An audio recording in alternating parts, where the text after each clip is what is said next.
आइए हम लोग दीदी जी से सुनते हैं। सभी को प्रणाम। उसको महादेव की दया कहें या क्या कहें बताइए। हम लोग कल रात तक डर रहे थे कि 24 दिसंबर का ये कार्यक्रम है, कहीं शीतलहर में न फंस जाए। और इतनी तेज गर्मी है कि आप भी परेशान हैं और हम लोग भी परेशान हैं। और वो सब परेशान बानी ना? नहीं, कल रात ही हम लोग थोड़ा परेशान थे कि कहीं शीतलहर न उठ जाए। 2-3 दिन से प्रेडिक्शन आ रहा था। खैर ये महादेव का कार्यक्रम है, साहब दीदी का कार्यक्रम है, उनको जैसे करवाना रहता है। प्रकृति भी उनका साथ देती है। हाँ, वो सुन लिए, पर अब हम लोग को परेशानी हो रही है। चलिए, आज सुबह से आप सभी यहाँ, आप लोग तो अर्ली आ गए, थोड़ा सवेरे ही आ गए। यहाँ हम लोग किस लिए इकट्ठा हुए हैं बताने की जरूरत नहीं है कि यहाँ हम लोग किस लिए आए हैं। इतने लोग, हजारों की संख्या में इतने लोग हैं। मतलब वही महादेव जो हमारे आपके घर में है। हो सकता है सुबह आप सभी उस महादेव की तस्वीर को प्रणाम करके निकले हो। कभी रास्ते में गांव से निकलते समय मंदिर या शिवलिंग दिख गया हो, उसको प्रणाम करके निकले हो कि सरकार जाता नहीं चर्चा में। तो उसी महादेव को गुरु बनाने की बात हो रही है, जो हमारे आपके घरों में पूजित है, तस्वीरों में, मंदिरों में, कहीं शिवलिंग के रूप में। कुछ भी नया नहीं है इसमें। कोई ऊपर से कोई चीज नहीं लाके साहब और दीदी माँ ने हमारे आपके बीच रखा है कि ये नई चीज है, इसको अपनाओ। वो वही महादेव को कह रहे हैं कि अपना समझो, जो हमारे आपके घर में है, हमारे आपके जो घर में बैठा है, जो मंदिर में बैठा है, गांव की चौपाल पर जो बैठा है। बस साहब कह रहे हैं कि उसको अपने दिल में उतार लो, उसको अपना समझो, अपने परिवार की तरह, अपने बच्चों की तरह, अपनी चीजों की तरह, अपनी चप्पल की तरह जो हम आप अपने अपने पास रखे हुए हैं कि भुला न जाए। छोटी सी चीज है, उसके बराबर साहब कह रहे हैं कि कम से कम चप्पल जैसी सोच तो रखिए अपने महादेव के लिए कि भुला जाए तो अफसोस हो। कितनी भी खराब और पुरानी चप्पल होती है हमारी आपकी, रास्ता में अगर टूट जाती है तो उठा कर ले आते हैं, फेंकते नहीं हैं। तो वैसे ही उतना ही महत्व, छोटा सा महत्व महादेव को भी दे दीजिए, साहब दीदी माँ को भी दे दीजिए। और कुछ भी नहीं करना है। उस महादेव को जो जगत गुरु है, जो विश्व गुरु है, गुरुओं के गुरु हैं, दुनिया के सबसे बड़ा मास्टर है वो। उनसे बड़ा मास्टर कोई नहीं है। हम लोग देहाती भाषा में माट साहब बोलते हैं ना, तो महादेव से बड़ा माट साहब कोई नहीं है धरती पर। उसको बस अपना समझ लेना है। उसके लिए साहब ने 3 सूत्र दिया है।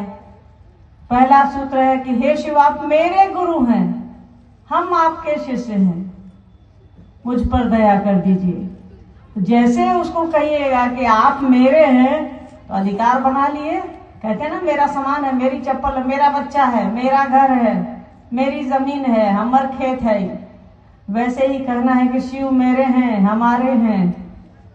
तब है कि आप दया कर दीजिए। हे शिव, आप मेरे गुरु हैं, मैं आपका शिष्य हूं। तो जैसे आप किसी को अपना समझिएगा, आप उसके हो जाइएगा ना। और उससे दया मांगनी है और कुछ भी नहीं करना है। उसको बस दया मांगना क्या है? वो गुरु है तो वो ज्ञान ही देंगे ना हमको, और आपको बुद्धि ही देंगे ना।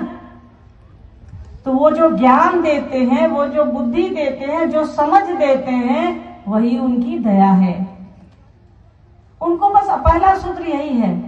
और पूरे अध्यात्म का, इस धरती सृष्टि के अध्यात्म का ही निचोड़ है पहला सूत्र। हे शिव, आप मेरे गुरु हैं, मैं आपका शिष्य हूं, मुझ पर दया कर दीजिए।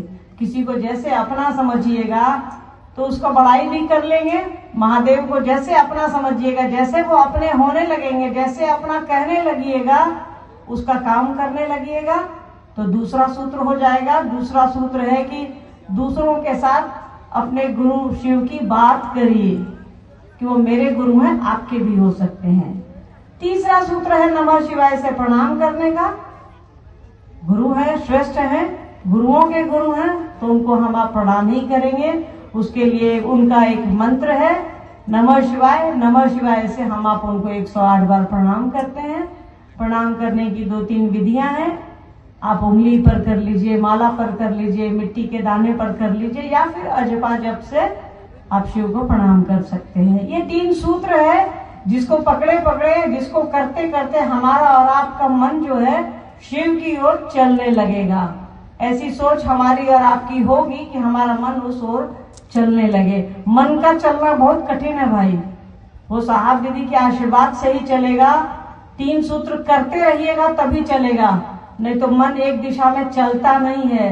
अभी यहाँ बैठे हैं, तुरंत आपका मन आपके घर पर होगा, तुरंत किसी का मन अमेरिका में होगा, तुरंत किसी का मन बंगलोर चला जाएगा, तुरंत किसी का मन भूटान चला जाएगा, तुरंत किसी का मन जम्मू कश्मीर जा सकता है, किसी का मन दुबई जा सकता है। मन एक दिशा में नहीं चल सकता है। मन को गुरु ने बनाया ही ऐसा है कि वो एक दिशा में नहीं चल सकता। परमात्मा की ऐसी रचना है कि हमारा मन स्थिर नहीं होता। तो मन को स्थिर करने के लिए ही गुरु से दया मांगनी है। अपने मन को एक जगह जैसे करिएगा, जैसे सोचिएगा, जैसे मन स्थिर होगा, संबंध बन जाएगा। संबंध तो मने बनाएगा, शरीर तो बनाएगा नहीं। शरीर जो संबंध बनाता है वो तो कमजोर होता है, वो तो यहीं रह जाएगा। तो मन से जो संबंध बनता है वही मजबूत बनता है। तो शिव को जो सनातन हैं, जो सबसे पुराने हैं, जिनके पुराने होने का कोई और छोर नहीं है। हम लोग कहते हैं ना घर में कि कपड़ा कब से देख रहे हैं, यादें नहीं है। इस सामान कब से देख रहे हैं, यादें नहीं है। हम लोग यहाँ गांव देहात में गोसाई की पूजा होती है, आपके घरों में भी होती होगी। तो लोग कहता है कि हमको नहीं मालूम है कब से हो रही है, पीढ़ी दर पीढ़ी से हो रही है, खानदान दर खानदान से हो रही है। तो शिव कब इस दुनिया में आए हैं, उनके जन्म का कोई अता पता नहीं है, क्योंकि वो स्वयंभू हैं। परमात्मा को कोई जन्म नहीं देता, परमात्मा लोगों को जन्म देता है। परमात्मा देवगण और इंसान और राक्षस बनाते हैं, इसीलिए उनको महेश्वर कहा गया है, महादेव कहा गया है। देवताओं के भी अधिपति हैं, उनकी कोई तिथि नहीं है, न उनके जन्म की न वो उनकी मृत्यु की, क्योंकि वो परमात्मा है जो दूसरों को जन्म देता है, जो दूसरों को मृत्यु देता है। उसके वो कब आएगा, वो तो स्वयंभू है। तो उसी को अपना समझिए, उसी को गुरु बनाने की बात साहब पिछले 50 साल से कर रहे हैं। हम आप भी इसी के लिए इकट्ठे हुए हैं। यहाँ जितने लोग हैं, यहाँ सबको समझने की आवश्यकता है कि ये काम कितना अच्छा है। अपना काम करिए, घर गृहस्थी, खेती बाड़ी, पढ़ाना लिखाना, दुकान परचून जो करना है करिए, पर साथ ही साथ लोगों को प्रेरित करिए, अपने आप को भी प्रेरित करिए। हे शिव, आप मेरे गुरु हैं, मैं आपका शिष्य हूँ, मुझ शिष्य पर दया कर दीजिए और दूसरों को समझाइए। हम लोग को कुछ लेना रहता है घर परिवार में, तो हम लोग बोलते नहीं है कि अरे आप मेरे मामा हैं, आप मेरे चचा हैं, दीजिएगा नहीं। तो वैसे ही शिव को अपना समझिए, शिव से एक संबंध बनाइए, उनसे रगड़ा करिए कि आप दया करिए, उन पर अधिकार जताइए। अपना अधिकार जताना रहता है हर जगह, हर जगह हम आप अधिकार जताते हैं। तो क्या महादेव के पास नहीं जताएंगे, साहब दीदी के पास नहीं जताएंगे?